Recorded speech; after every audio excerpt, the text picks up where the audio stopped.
Back to our top story. Ever since the beginning of the coronavirus outbreak, some international travelers have been told to quarantine for 2 weeks after they arrive at our area airports. But is anyone really keeping track? CBS 2's Lisa Rozner demanding answers. Pictures from U.S. Customs and Border Protection show officers in masks and gloves screening international travelers in mid-March.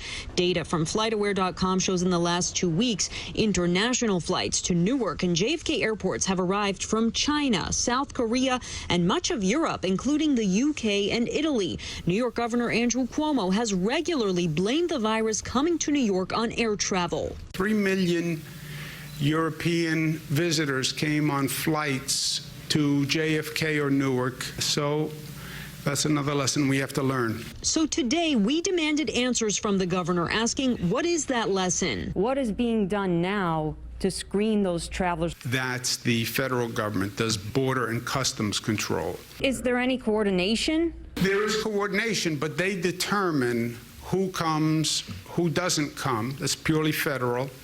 And they determine what procedures and practices are in place. U.S. Customs and Border Protection declined our request for an on-camera interview. A spokesperson referred all of our questions to the CDC. Both agencies would only say there is an enhanced entry screening. The passenger is asked about medical history, current condition, and some are having their temperature taken. It's not clear how many travelers have had their temperatures taken or how the feds select those passengers. This woman who traveled to Newark from Albania via Switzerland was one of them. They were very specific about how we need to do 2-week quarantine. I haven't seen anybody being screened for anything. Customs says state and local authorities are ensuring compliance, but New Jersey and New York health officials acknowledge they are not tracking travelers once they land. So how do you make sure they stay quarantined for 14 days? It's not a state role. But it could become the state's problem as airlines increase flights. Efforts to curb COVID appear much stronger by airlines overseas, like in Dubai, where rapid COVID testing is available before boarding, and Korea, where a health screening certificate is required before you fly.